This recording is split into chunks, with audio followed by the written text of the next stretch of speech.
Mm-hmm. So,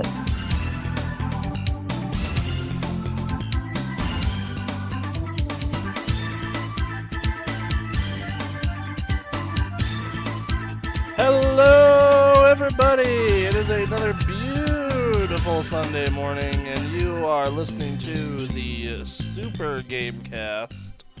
I am your host, Bronson Fiore, joined by the always awesome, he's not here, Aaron Reynolds, and our mod mommy, oh, damn.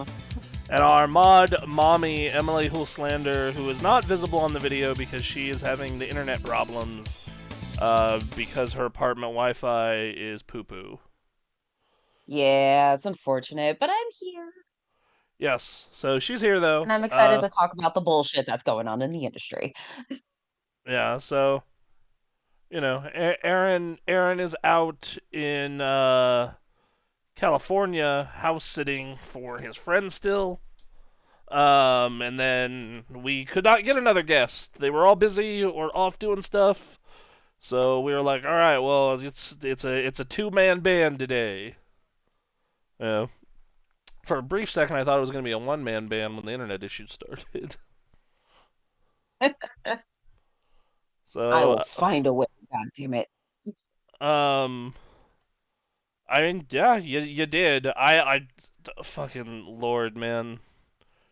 Here's hoping that your next apartment lets you start drilling holes to install your own connection. That's Yeah. that's the Unfortunately, that's the only real solution here. Uh, Or okay, or all right. every weekend I go to my mom's. Yeah, I mean, that might not be the worst answer. Just go in, say I hi to need to spend mom. time with my mom anyways, so So yeah, there you go. You know. I might actually start doing that. Just pack up my stuff and then as soon as I get off work, go to mom's and then get everything set up and chill out. Yeah, Good there you time. go. See, there you go. Um, all right. Well, anyway, hey, it's been a fun week of news. It's been a Boy, was it.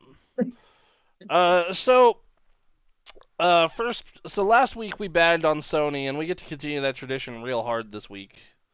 Real hard because looking at we all know Concord was a massive failure, but we may not have realized how massive a failure it is. So Colin Moriarty of Last Stand Media, formerly of IGN and Kind of Funny Games, talked with someone who worked on Concord and says it is, quote, so much worse than you think. It was internally referred to as, quote, the future of PlayStation, with Star Wars like potential and a development culture of, quote, toxic positivity that halted any negative feedback, making it cost a total of $400 million. And that's not including, from what he said, the price that it was to actually to take to that buy team. Firewalk Studio. Yeah. Yeah. Um. You Holy know. shit. Yeah. Like 400 million? Yep. That is it. Oh, That is a massive failure. That is a massive. Like, to put this in perspective, like, and that's insanely expensive. That could have made 4 Ratchet and Clank games. it really could have. Like, legitimately, like, we know the budget from the Insomniac leak. That is legitimately 4 Ratchet and Clank games. That's also two Last of Us's, two Last of Us Hmm. twos. Uh, It's at least one Spider-Man.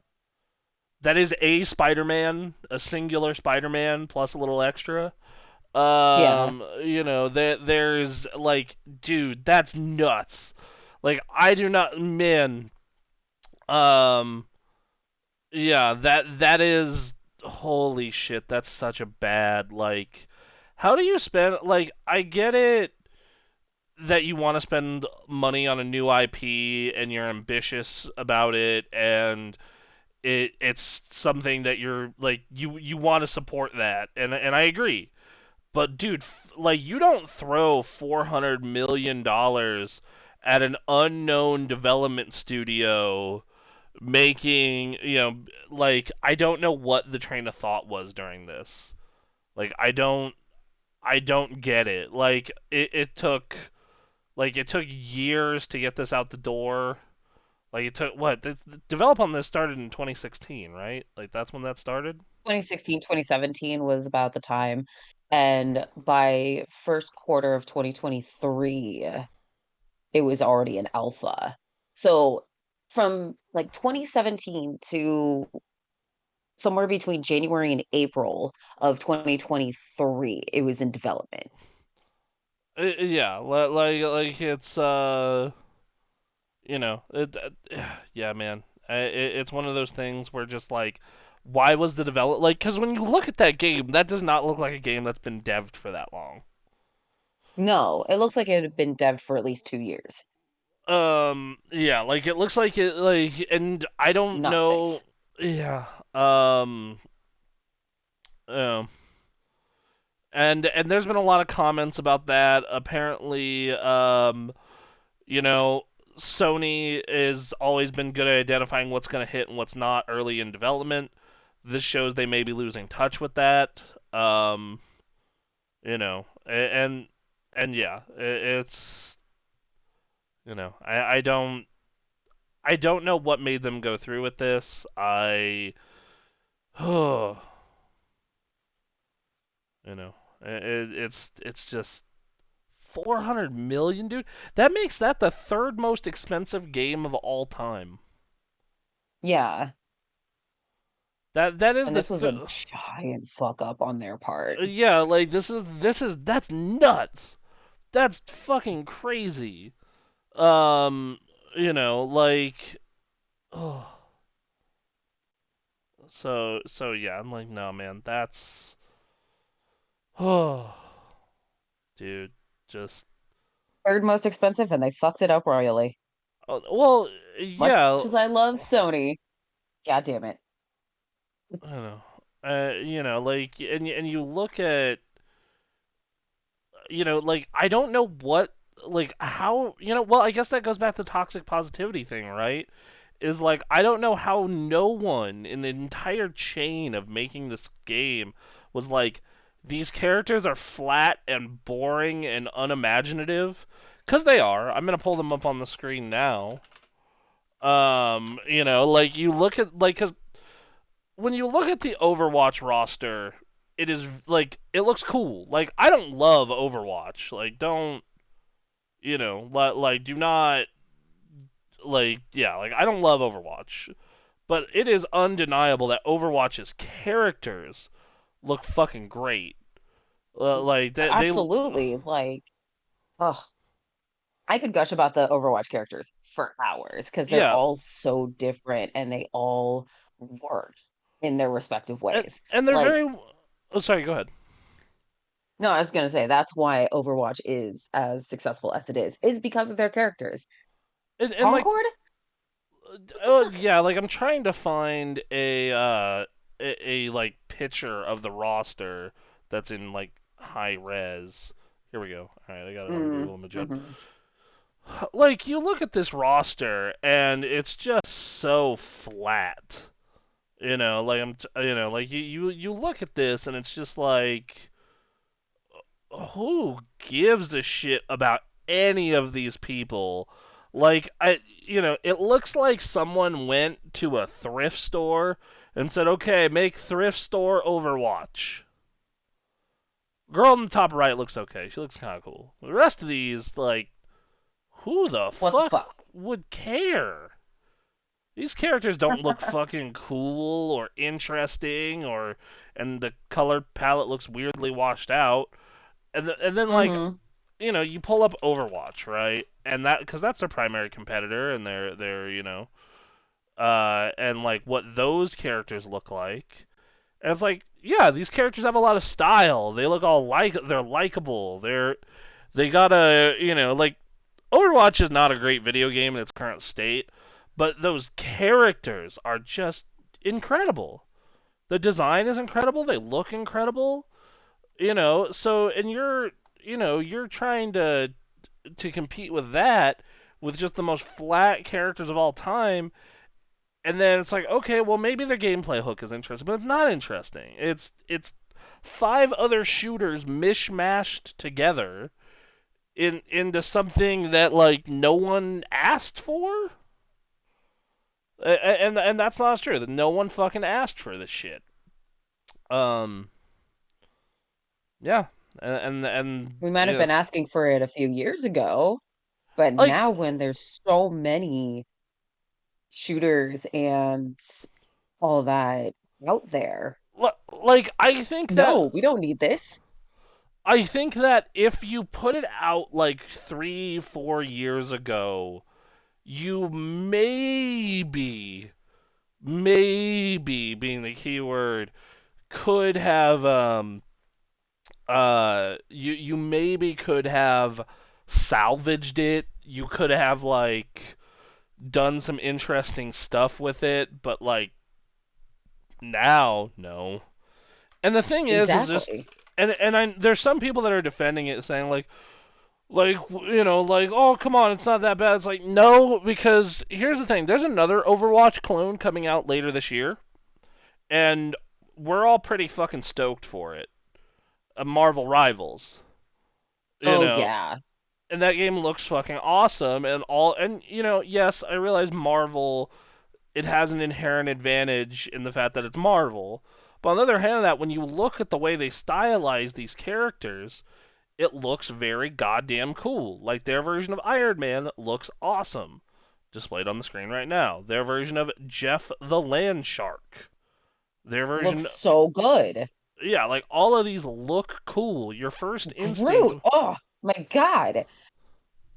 you know, yeah, I think their Spider-Man looks a little weird. I think there's a little too much blue in the costume.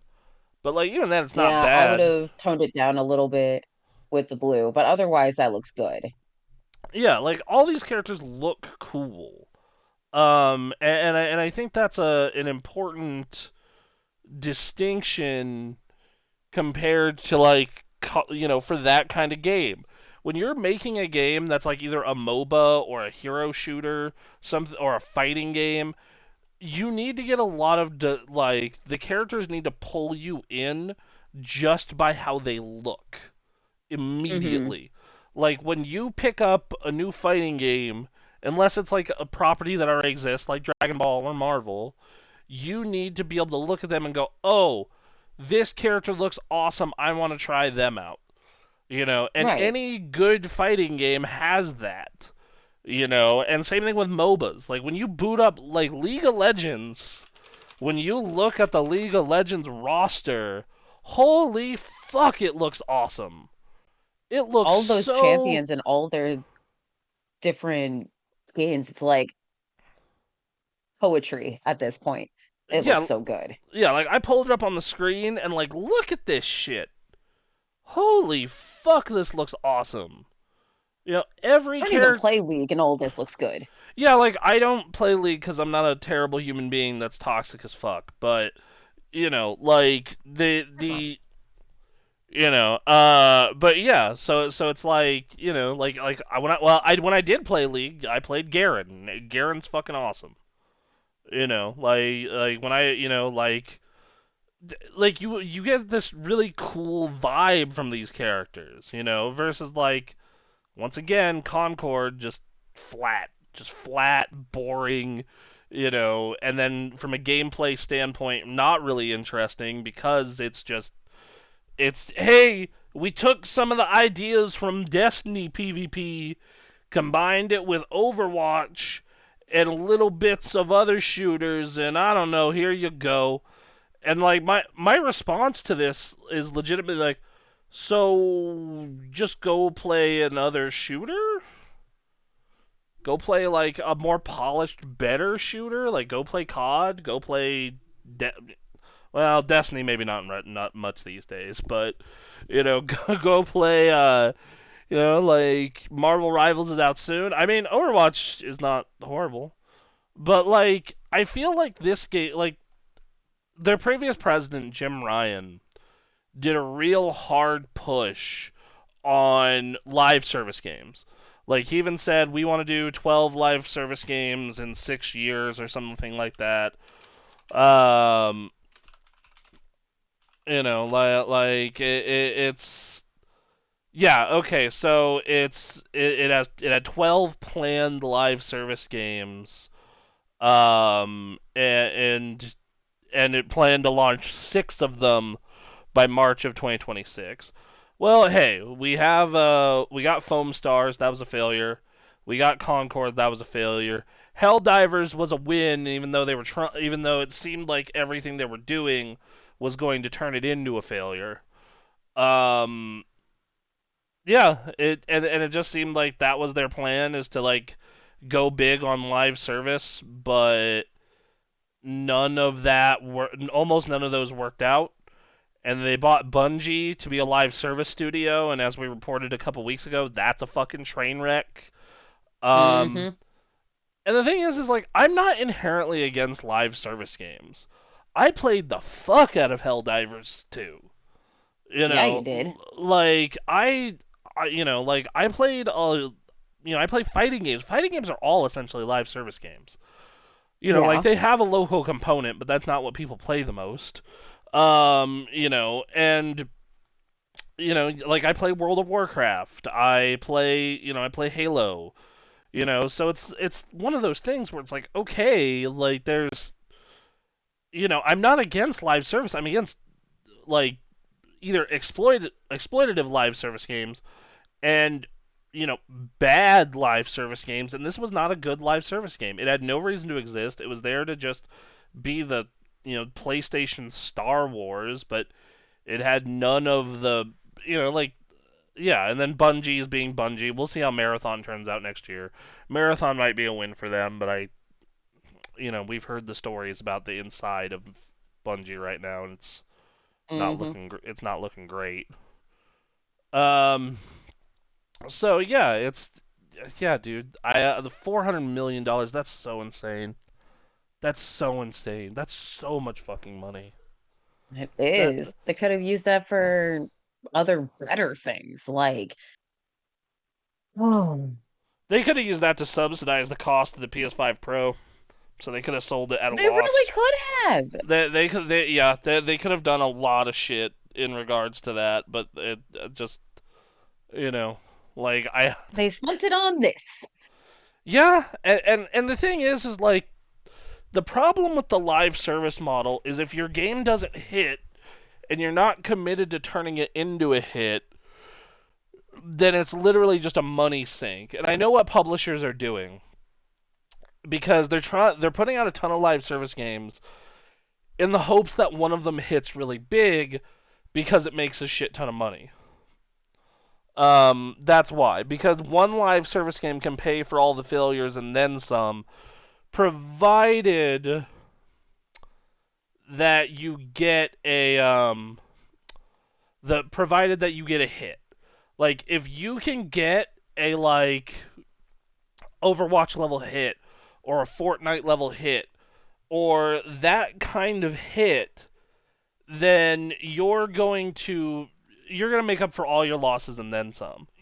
Because when you go Yeah. and look at like what are the most profitable games on PlayStation? Like what games make the most money, right? Mm-hmm. And it's all live service games. It's all live service games. You know.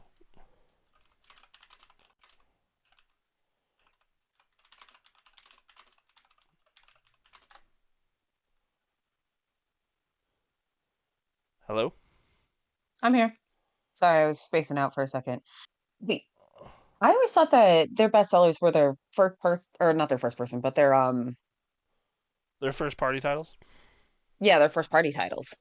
So here's the thing: is those are the best. Those are some of the best selling, but the ones that make the most money.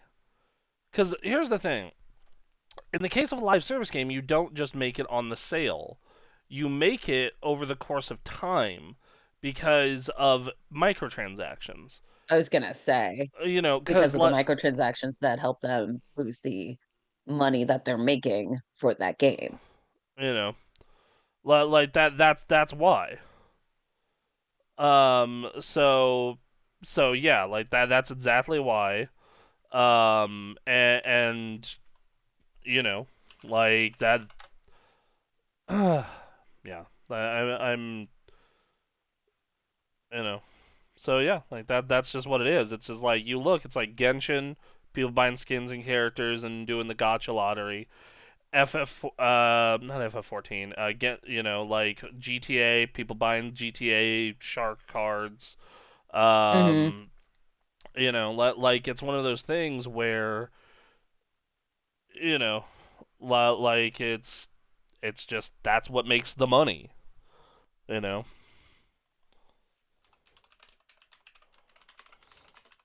I mean, it is what it is, right? Gotta make the money somehow.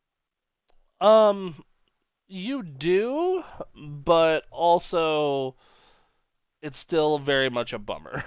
It's still very much a bummer, and it's just like people are demanding single player games, but the problem is gamers are not the biggest audience as much as we want No. to believe that. It's normies. It's normies or like kind of casual gamers. Um, and the thing is with that is like normies don't care about the like financial like buying a skin because they don't get the long-term ramification of it. No. They don't like there's dudes who buy Madden every year and they spend like $500 over the course of the whole year on Ultimate Team and they're happy because oh man I got like I got my Ultimate Team time. I built the best team and $500 broken over the course of 12 months doesn't seem that bad. So here we are. Um, yeah. So it's and that's why that happens. Like that's exactly why that happens, and it's here you are. So anyway, um, moving on. That's Concord because Sony had more going on this week actually. Um, so Concord's director steps down as staff at Sony-owned Firewalk await their fate.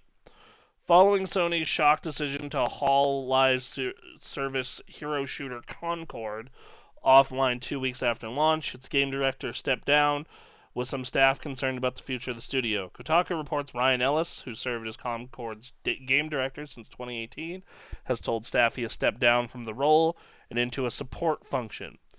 Name was attached to a statement published on PlayStation blog that announced Concord would be taken offline. Ellis said that while many qualities of the experience resonated with players, we also recognize that the aspects of the game and our initial launch didn't land the way we intended. Concord is one of the biggest disasters in PlayStation history.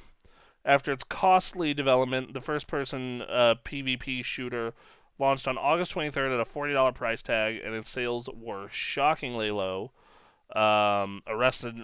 Estimated to be only around 25,000. Its peak Steam players was low, and then Sony removed it just 11 days after launch and issued refunds for anyone who bought it digitally, which that's fucking insane. It didn't even make it 2 weeks. Um, according to Kotaku, staff at the 150-person Firewalk, which was acquired by Sony in 2023 for an undisclosed fee, are anxiously awaiting their fate. Firewalk would explore other options, suggest that Concord may return in some form. Some staff are said to be skeptical. Kotaku reports there have been ideas pitched for new games. Some are speculating that they may be drafted in to help others on another Sony game, while others fear mass layoffs and even studio shutdown. Sony's gaming business has already seen significant cuts in 2024. It announced a layoff of around 900 staff in February, or about 8% of PlayStation. The layoffs impacted a number of studios, including Insomniac, Naughty Dog, Gorilla, and Firesprite, but PlayStation Studio London was hit the hardest with a notice of closure. Sony-owned Bungie issued cuts, and while Concord, the video game, is no more, it will live on later this year as part of Amazon's secret-level adult animation anthology series. And then it has other, that's hilarious. That's so goddamn funny that it didn't even make it out it didn't even stay alive long enough to get to get to the point of its own TV show episode watching. That's amazing. That is God. Could you that is like some record. This has to be one of the biggest bombs in the video game industry history, right? It certainly is up there as far as biggest bombs. Not Like, sure if it's the biggest, but this it's actually up probably there. this probably has to be PlayStation's second. Second biggest bomb in its history. Yeah, like I actually might want to say it might be the biggest because people still have fond memories of the PS3's launch and the Vita. Like this is just a giant meme. Um, you know, I don't know, man. It's I know that a lot of people had a lot of shit to say about this game. I played the beta for a little bit. Um, you know, and like it didn't seem like anything special. Is my stance on it. Um, so and I remember reading Jeff's review, Jeff Gersman's, and but yep.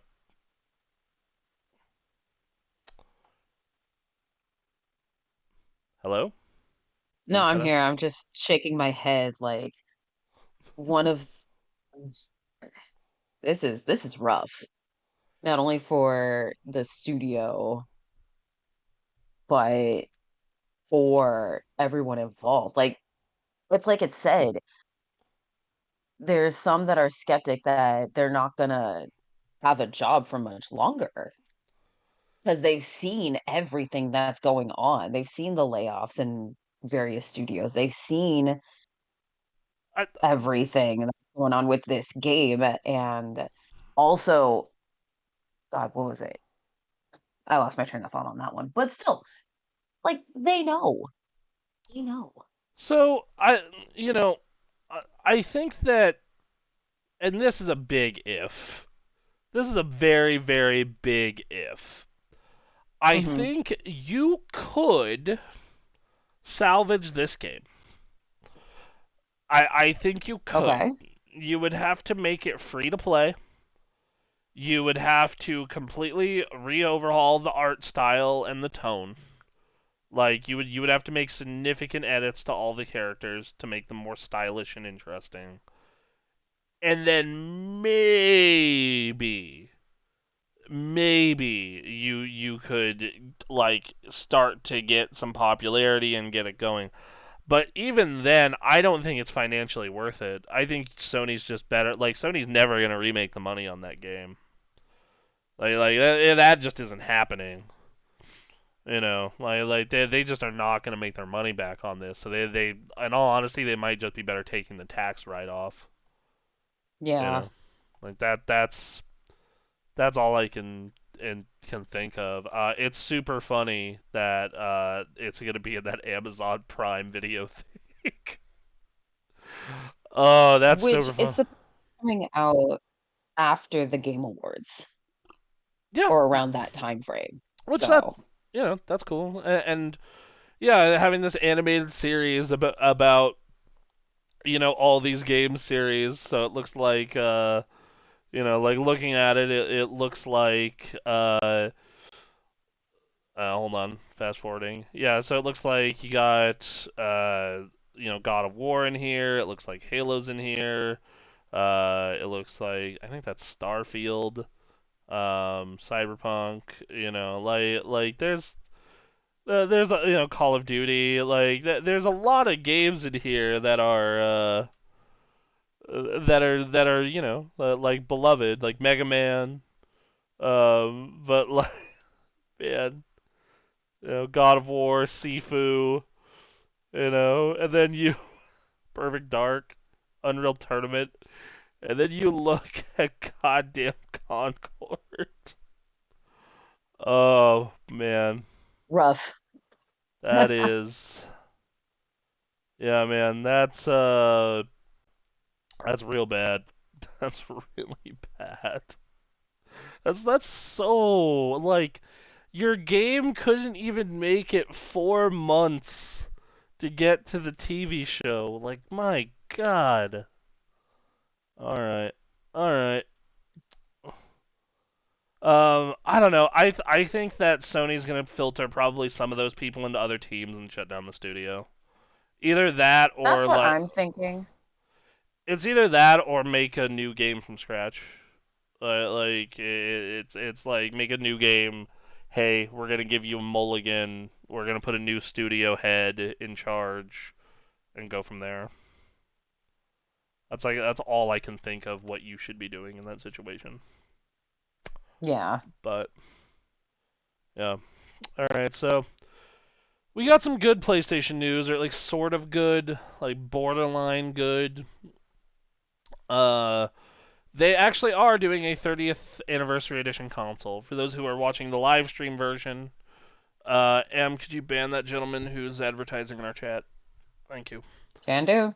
Um, yeah. So when you, so they finally decided to unveil something they're doing for their 30th anniversary, which is they are doing a special paint jobs for PS Slim, PS Pro, PlayStation Portal, and both versions of their controller. And they look fucking kick ass. Straight up look just kick ass as hell. Like when you look at you look at uh the paint jobs here. Oh, dude, like just nostalgia wave. And they get a couple extra goodies. Like they have a special charging cable for the controller that looks like a PS1 hook in. Hmm. So that's cool. They're doing so they're and they have like this special like the triangle, square, circle, X. They have a special version that has a 3 next to the circle for 30. Yeah, here's an image for those who are watching the video version. Here's an image of the charging cable and the cable ties and the decals. You know, so all this is really cool, and they're individually numbered. So they're only making 12,300 of these. They're only making 12,300 of these goddamn things.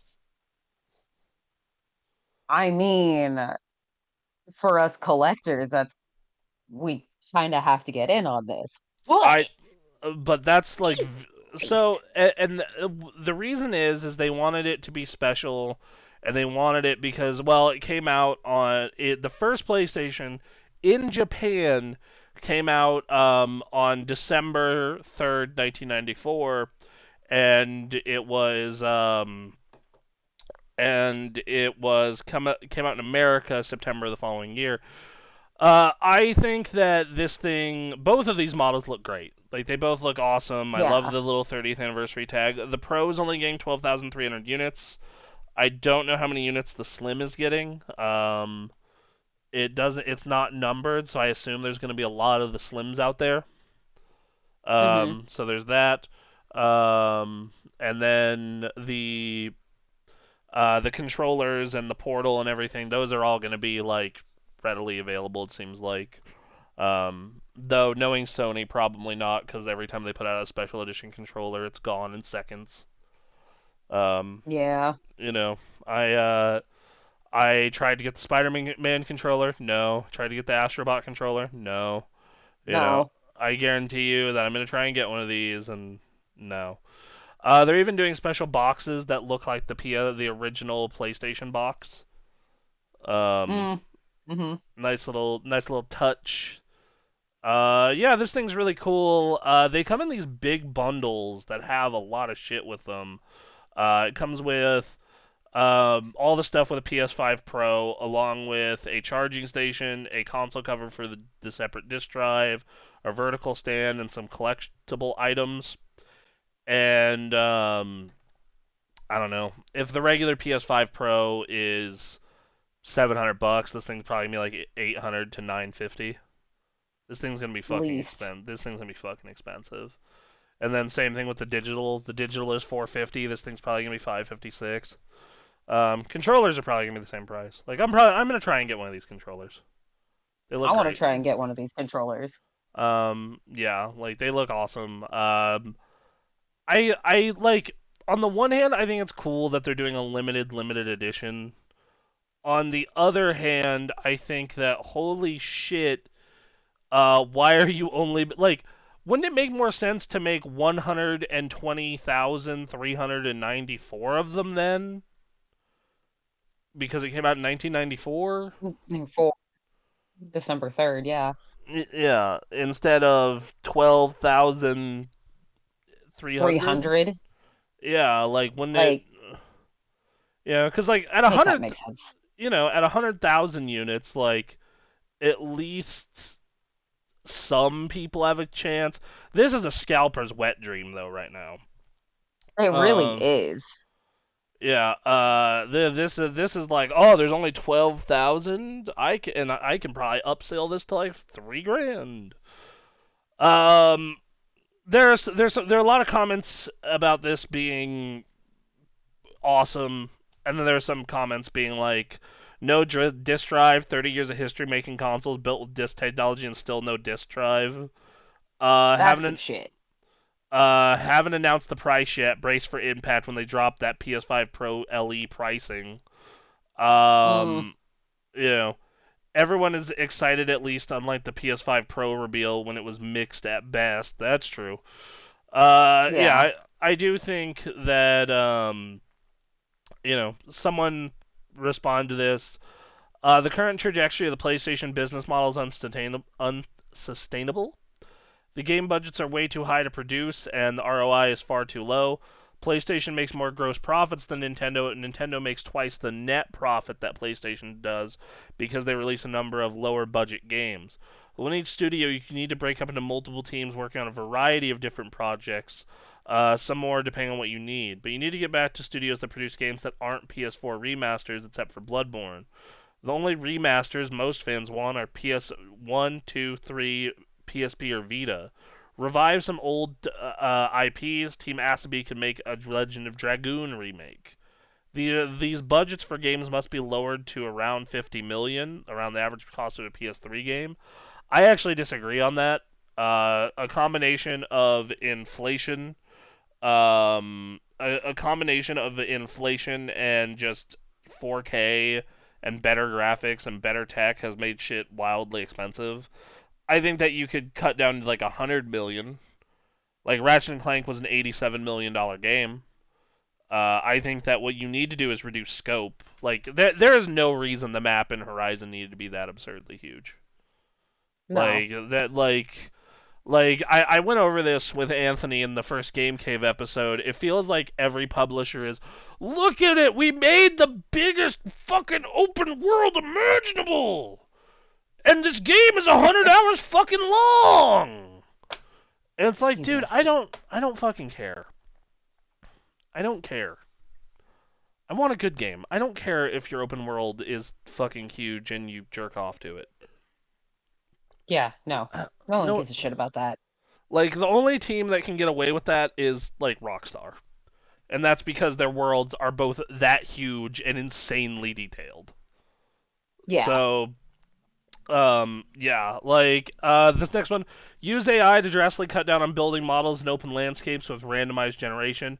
It doesn't matter what you do, but these budgets are too high and releasing games are far too slow to even justify a console. No, don't do that. It's bad. It's really bad when you do that. And also, uh, you know, like just AI in this case is not a winner. Like people would know that it's AI, landscape generation and model generation. Yeah. Have your already established AA studios working on the bigger budget games. Every new studio needs to focus on 50 million to or less because they risk PlayStation company, as a lot of them are unproven talent. Yeah, I could see that. Yeah. A Uh, little bit. Also, you need to have constant surveillance on Naughty Dog. They're not doing anything over there. What's going on at that studio? You need someone to keep checking on them and find out what's wrong on the Last of Us multiplayer getting canned. I mean, like, I can tell you that. It's Naughty Dog doesn't just work on games anymore. They helped with the TV show. And Naughty Dog also makes games that are, like, super technically impressive, that are just fucking, like, they're like Rockstar, and it's just expensive, man. It's just expensive, and it takes a long time to make what they want to make. Because, Uncharted 2 came out it was a 4 year gap between Uncharted 4 and, what's it called? Uncharted 4 and Last of Us 2. 4 year gap. And then now it's going to be we're currently on year 4 between Last of Us 2 and whatever their next game is.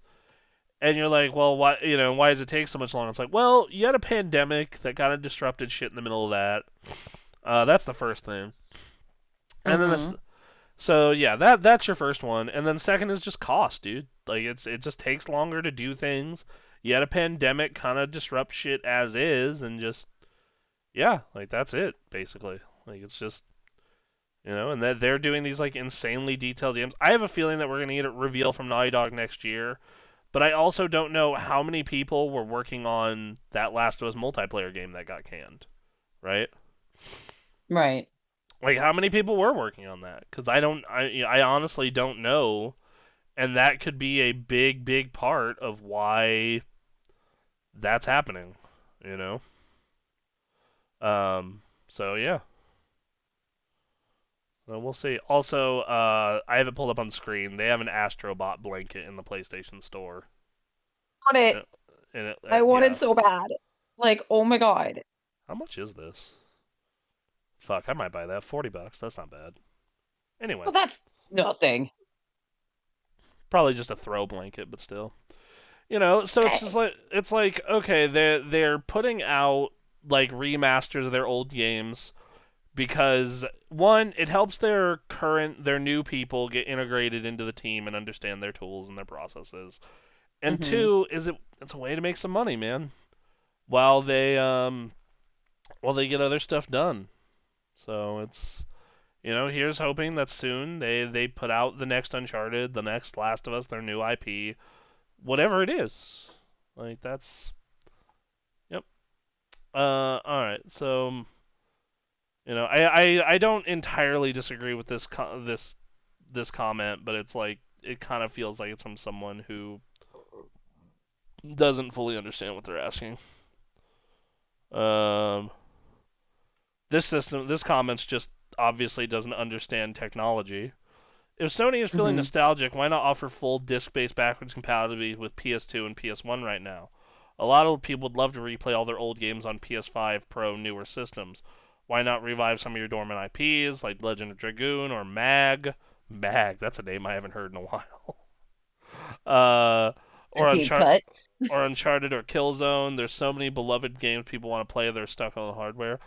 Um, because they would probably. So here's the thing: to get like, they could do that, but it's a licensing problem more than anything to get it to happen, and they don't want to spend the time or money to do that because they don't see it as worth it because it doesn't bring in much money. Why not revive some of your dormant IPs? Yeah, that I agree with. Sony owns a lot of really cool Absolutely. IP that they could do stuff with. Um, Also, massive action game, dude. You just could have said Mag.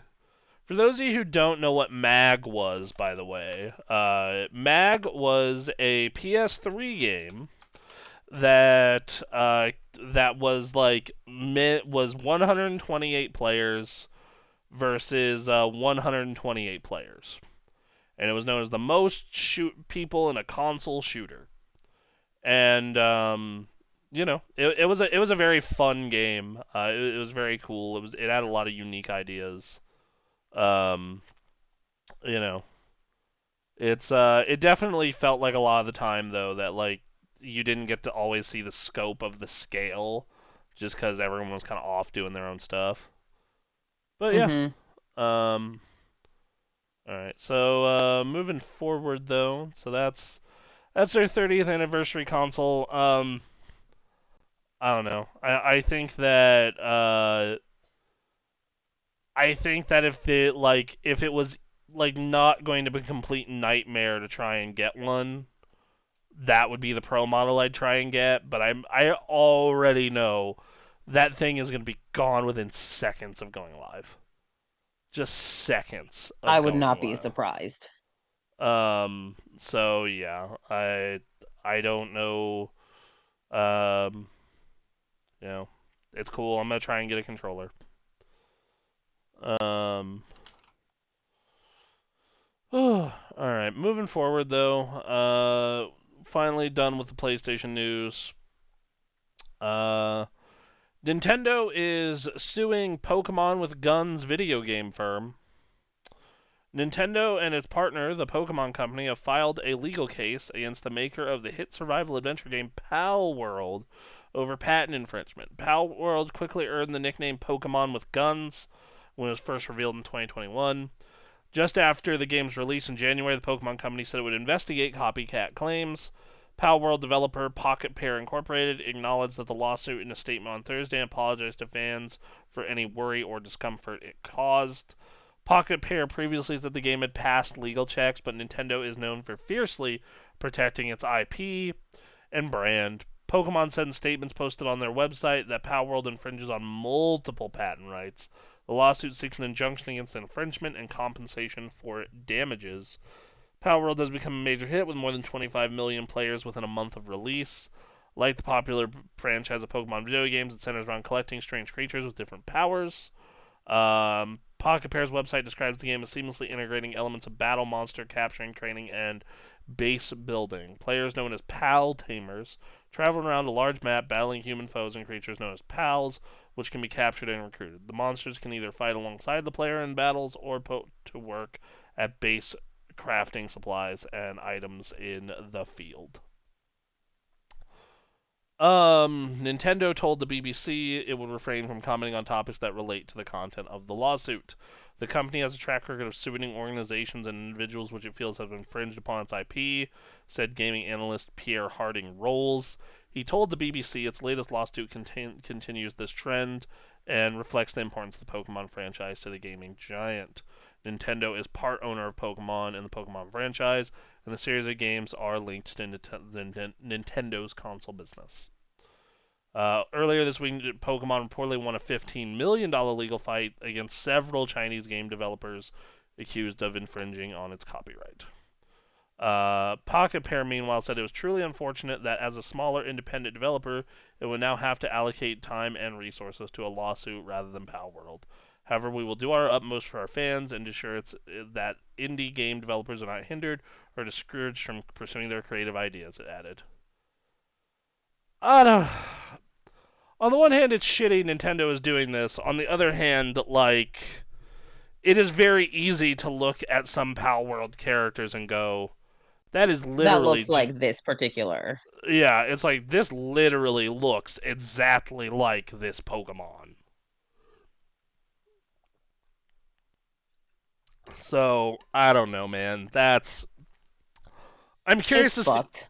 I'm curious to see what the actual court case is, like what they have, what patents they infringe on, Yeah. or if it's bullshit. Because most of the time, Nintendo's lawsuits are pretty solid, and I know people were saying why didn't they do this earlier? And it's because they were building a case. That's how that Yeah, works. Like they it want takes to. time to do that sort of thing. So they have to go through every single like shot of Paul World and see where they like quote unquote uh patent infringement. Yeah, and also like let them make a bunch of money for a long period of time and make them sell the get and yeah, so it's like Nintendo is making sure that if they do take this to court, they have the most solid case possible and also like can do get the most in damages possible. Mm. So, yeah, I so that's that. I think that Nintendo Look, Nintendo is known for being overzealous. They hit Vim's Lair, the torrenting site earlier this year. They have a history of hitting certain stuff. Like yeah. So it's one of those things where just it's not surprising. It's and from a legal standpoint, they're right because they do have to protect their IP. Because like Hmm. if you do, because the law is if you don't protect your IP, then it can be lost and be surrendered to other people. I don't think this is a case of that. I think Nintendo is just out here bullying, but I understand. Yeah. All right, moving forward. Unless you got anything else on that one. Nope. All right. Square Enix admits it might be cannibalizing its own games as multiple RPGs, including Final Fantasy VII Rebirth, get hit with its quote classic below expectations line. This fucking Square Enix. So I don't know if Square Enix is just like I don't know if these games actually did poorly because I haven't seen the numbers on them, or if they, or alternatively, if it's just they, underperformed to Square Enix's insane expectations. It could have done a better job at managing its games to make sure they weren't cannibalizing each other and sneaking money out of their corporate siblings' pockets. Um, the briefing delves into the company's failed medium-term business plan that covered 2022 and its most recent fiscal year, which ended in March, which made about 150 billion yen less than it was expecting. We recognize that issues remain in the digital entertainment segment, Kiryu explained in the briefing. The HD Games subsegment failed to better its profitability, posting operating losses in every year and our previous medium term plans. Square president says the missed goals are partly how it did not manage our title portfolio across the company, which did believe in opportunity losses due to cannibalization between our own titles. He pointed to specific examples that the publisher released niche, sometimes great games haphazardly in September 2022. It pushed out Yoko Taro's deck building RPG, Various Day Life, strategy RPG, and the Diofield Chronicle, and action RPG Valkyria Elysium without much breath or promotion, talking about self sabotage. Elsewhere, the company pulled its most recognizable catchphrase out of the locker to proclaim its game's multiplayer shooter Foam Stars, Final Fantasy XVI, and Final Fantasy VII Rebirth, to shame and name a few, came in under expectations. But again, Square Enix has been banging that drum since it complained in 2013. Tomb Raider missed sales expectations, and that reboot kickstarted a trilogy that went on to sell 38 million copies. So, yeah, I don't know. It's one thing they also mention is like, well, we think we might have put FF16 and FF7 Rebirth out too close to each other. They weren't even a year apart, which caused some fans to only buy one or the other. Yeah, and I was actually talking about this with my friend last night, and we were going over those three games, 16, Foam Stars, and Rebirth, including DLCs for Final Fantasy 16. It was June of 2023 for the base game, Hmm. Final Fantasy 16, and then December for the first DLC.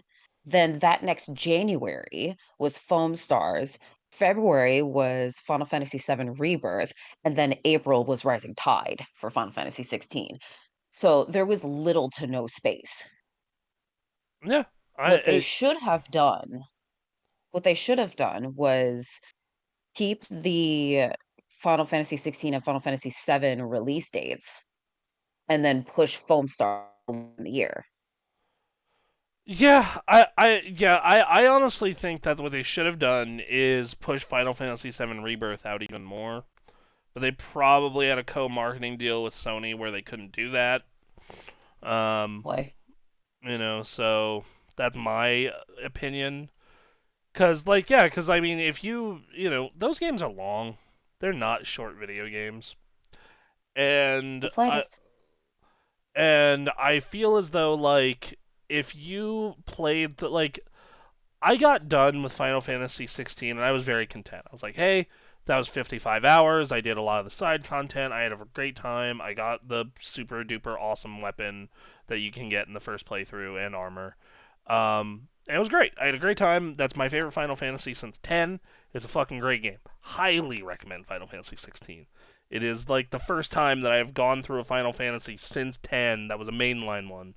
I'm not including the MMOs. I'm not including stuff like Crisis Core, but main single player 1 through 16 minus the two MMOs. Where I was like, damn, this is incredible.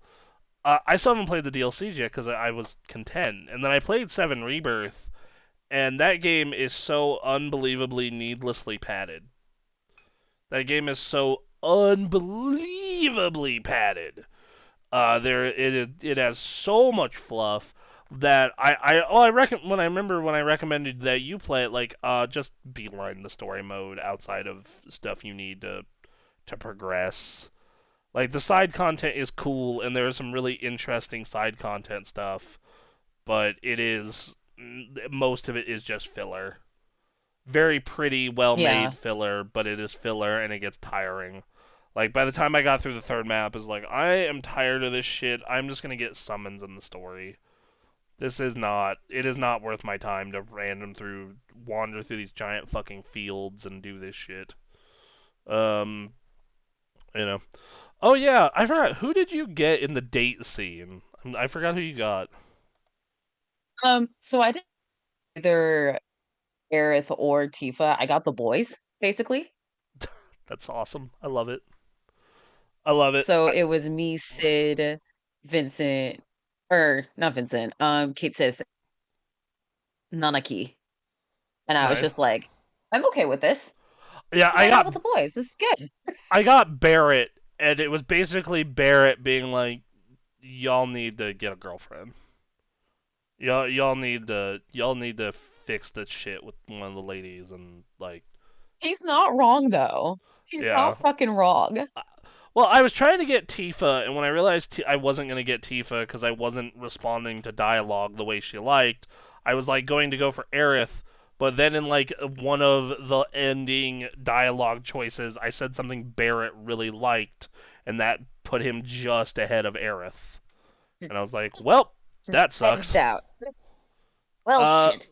yep. So, yeah, I think Final Fantasy VII. Every quarter I post my updated best to worst list that I keep track Yeah. of, right?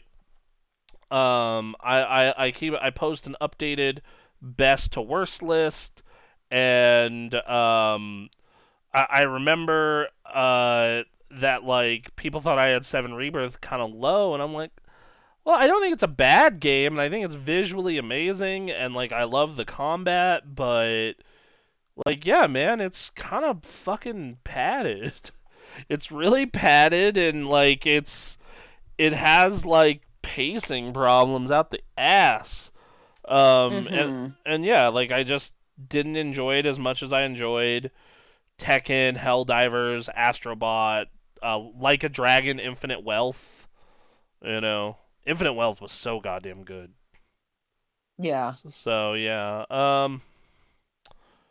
All right. So going off all of that. So yeah. Square Enix is Square Enixing. I don't know if they're gonna keep doing this or how long they're gonna keep doing this. It's but that's what they do. They say, golly gee, this game didn't sell 45 million copies, even though it was never going to do that. Oh, but it still made a good profit. Oh man, that's below expectations. And then investors get upset, and then the cycle repeats. Okay, We need to lower their expectations. they do. Many people need to lower their expectations. I agree. They really do, though. All right, so our second to last news story. This one I put in. We're big believers in the Steam Deck on this channel. Me and Anthony constantly talk about how that device is changing the goddamn world. Yeah. But there is kind of a big hullabaloo with something with GTA 5 on Steam Deck. So, So uh, I was curious. for those of you who don't know, the Steam Deck runs a version of Linux as its operating system. It's called SteamOS, just a version of Linux, and that's great. That's fine. Proton has gone a long way, making some games can run, except some multiplayer games that require you to use anti-cheat. Recently, GTA 5 added a version of anti-cheat, which is good because that game's public servers have cheating out the ass. So that's fine. But they use one called Battle Eye, which uses kernel level anti-cheat, and it breaks it on Steam Deck because almost any kernel level anti-cheat breaks it on Steam Deck. You can still play story mode, which, to be fair, that's what I would give a shit about playing that game on my Steam Deck. But Hmm.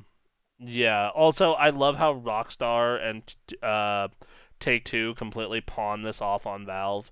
Steam Deck does not support Battle Eye for GTA Online. You'll be able to play story mode, but unable to play GTA Online.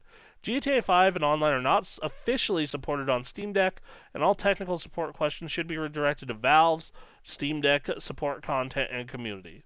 What's interesting is Steam Deck does not actually seem to support Battle Eye, as The Verge pointed out. Valve previously said that enabling Battle Eye support on Steam Deck is seemingly a matter of reaching out and asking them to effectively flip a switch. But apparently they don't want to do that.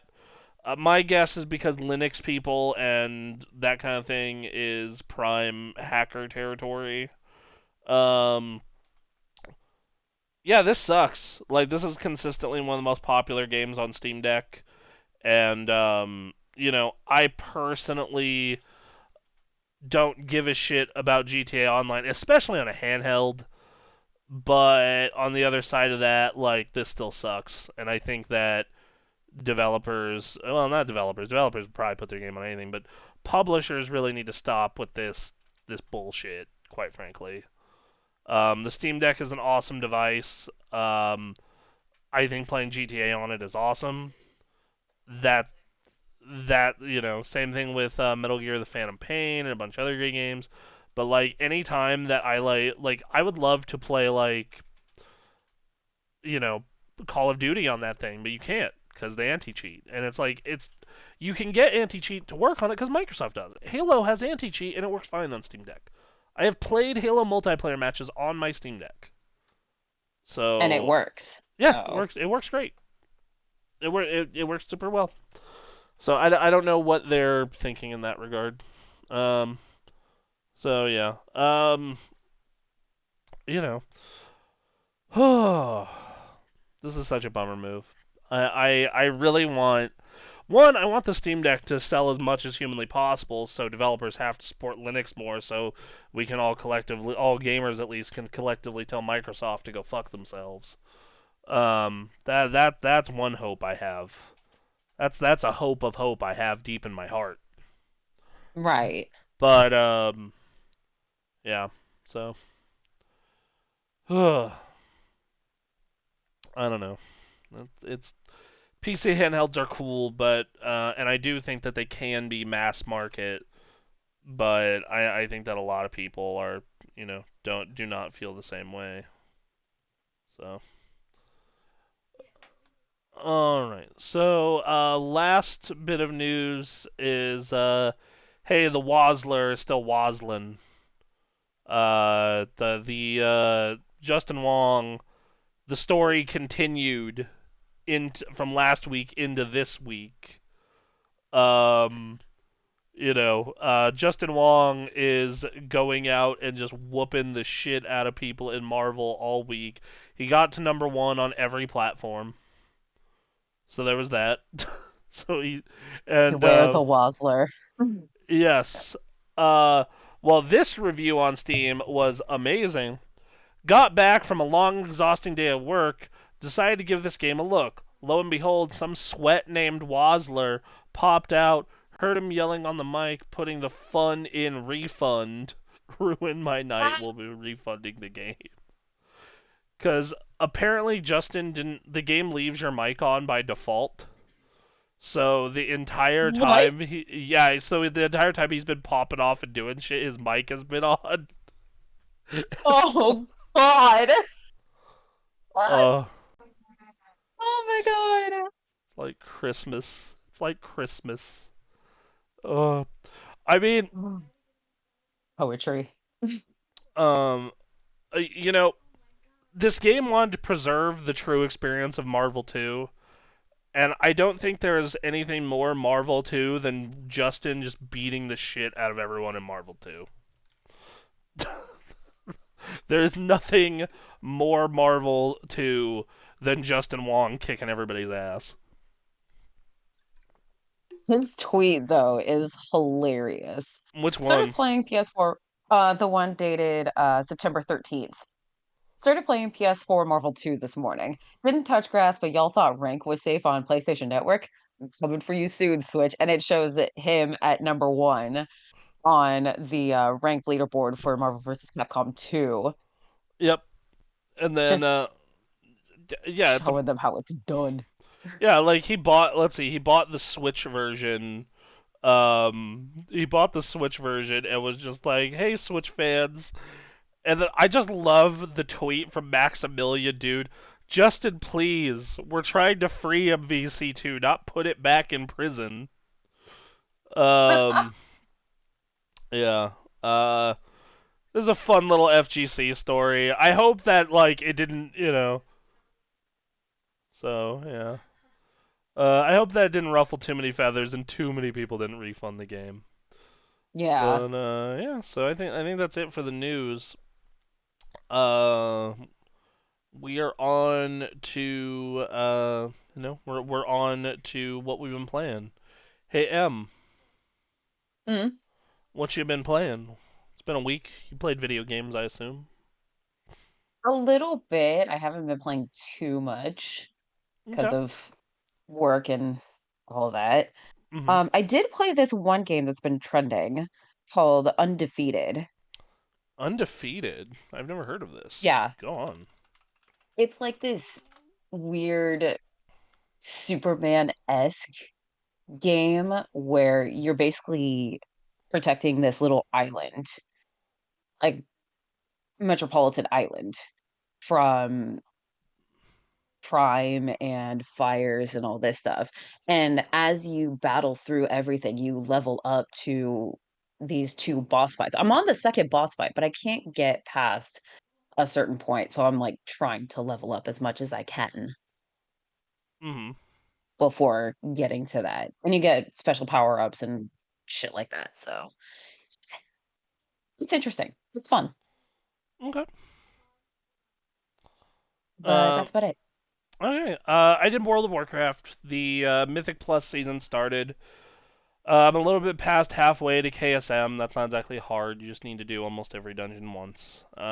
Yeah. We cleared raid on normal. We're one boss into heroic. We're having a great time doing that. So yeah, that's been good. I've been playing Marvel off and on. I am actually pretty decent at X-Men Children of the Atom and X-Men vs. Street Fighter. I am absolutely dog shit at Marvel too.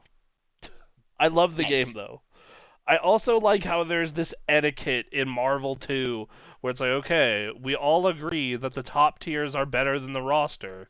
So if you do not pick top tiers, I'm not going to pick top tiers. Yeah, that's fair. Yes. So that's a nice little thing. So like, thing is though, is if you do pick a top tier, um, you know, like if you do pick a top tier, that then hey, guess what? You're that tells everyone in that match, okay, this is about to be sweaty as fuck. It's like, okay, you picked Sentinel, all right, well I'm gonna pick Storm, and this is gonna get sweaty. Yeah. So yeah. I'm trying to think. Let me pull up my Steam real quick. I did not get any more Astrobot time this week. I need to pick up that game. That game is awesome. It's so good. It's so goddamn good. I played some Yu-Gi-Oh! Master Duel because I was kind of bored. Oh Um, yeah. Yeah, put about an hour into that. Put about 8 hours into Marvel. Fun fact: I actually have an achievement in Marvel only 1% of the community has. Really? Yeah. So what it is you have to get a 50 hit combo in X-Men: Children of the Atom. Oh yeah, I think you mentioned that last week. Yes. So what you have to do, so the easiest way to do this is find a way to combo Storm's Hailstorm super into something. So just like Yeah. you need to land that combo 100%. So yeah. Anyway. So yeah. I don't know. I'm actually looking at the trophy list for Marvel vs. Capcom collection, and I'm honestly thinking about going for the 100%. Oh yeah. It's not that hard. Like there's some stuff that's Well, a little shit. hard, but like it's not that hard. Like it's very doable.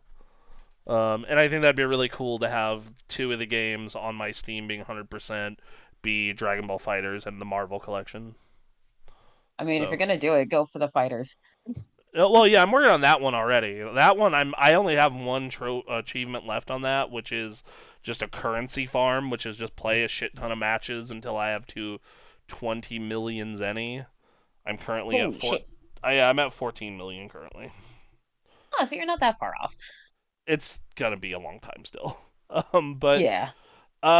anyway, so yeah, kind of a maintenance week for me. I know that I wanted to pick up Dead Rising, but I'm waiting for the physical copy. Looking at releases for the rest of the year, Silent Hill is in 2 weeks. Me and my girlfriend are gonna be playing that together.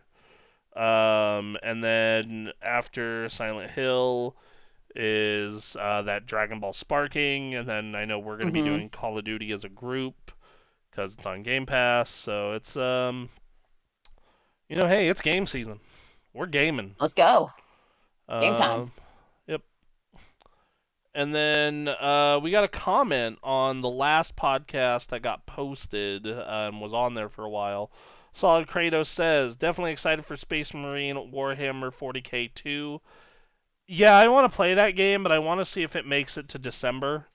I'm honestly considering like getting copies for me and at minimum Aaron, if not Aaron and Anthony. Just Mm-hmm. because like it seems like Helldivers but better. Yeah. Have you seen it? I've seen bits of it, yeah, and I'm like, interesting. Yeah, like dude, I'm honestly considering like doing like a game night on this one. Like it just seems so crazy. Like when Mm-hmm. you look at it and you look at, I'm gonna pull up some video of it right now for the people watching. Um, yeah, like you look at this gameplay and you're like, oh my god, dude, Yeah, this this looks is nuts. yeah, like it just kind of came at a bad time for me just because I'm in the middle of Astrobot and I'm playing Marvel and there's a WoW expansion out. Like it's definitely a game I want to play, On your radar at but this point. it's also $60 on Steam, 70 on PlayStation, and like I want to, and because it's a live service game, I kind of want to see if it's just kind of the trendy game of the week or it's something that's actually like okay, like this is hanging around for a while. Yeah, look at that shit. All those things scaling the wall, you can actually shoot them. That's just not a visual. That's crazy. No, you can like actually attack and it looks freaking amazing. Yeah, this like Like, this. Yeah, and there's a full campaign, and then there's like this co-op mode. It's I don't know. I know. Ray texted me this week about buying it, and I'm like, not right now, but god damn it, I want to. But yeah, this looks fucking awesome. So yeah, Solid Kratos is excited for that. And then he says, I'm gonna drop Helldivers for it. I'm not gonna lie. I was about to jump on Deadlock when you sent me the invite, but then I saw the gameplay of Warhammer and I was like, this is the third-person shooter I've been missing that includes a co-op story. Which, yeah, no, that's I think that this game is what a lot of people have been asking for.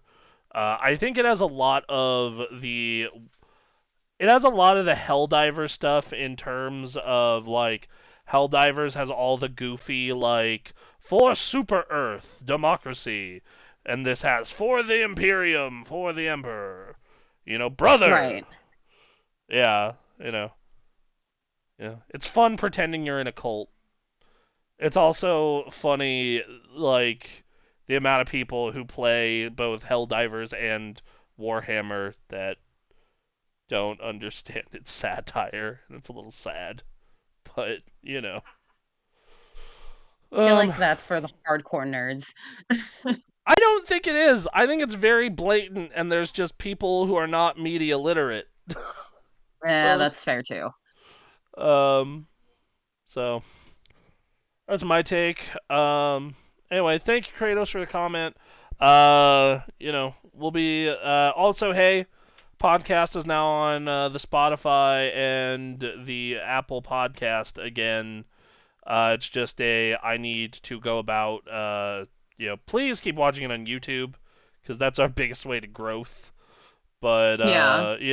I understand there are some people who are no, I really, really want the Spotify and the Apple podcast. I'm like, all right, fine. So, yeah, that's live. That's live with this episode. I still think the YouTube version will probably go up a little bit sooner just because it's easier to get uploaded and edited and everything. Mm. But yeah, so thank you all for tuning in. Yep. Thank Uh, you. We love you. we do love you. You're beautiful people. You're all beautiful people. And we'll be back. Was it next week? Technically, we'll be back on Friday for Friday Night Fights because I think Aaron will be back in town and we can finally get back on track. Um, you know, so yep. Say, when are Uh, you coming back with ranking the PS2? I can't. So I came back with it. Not this past Thursday, but the one before that. Um, it kind of is one of those series that I just kind of have to have energy for it because my schedule is just packed. Yeah, Um, that's fair. so like I try and do it on Thursdays intermittently. Basically, is the current game plan. Um, yeah. Anyway. Um. All right. Well, I think that's basically it. Thank you for everybody for tuning in. You're beautiful people. Thank you for Emily for co-hosting today, and we love you. And we'll see you next week. Bye, guys. Bye.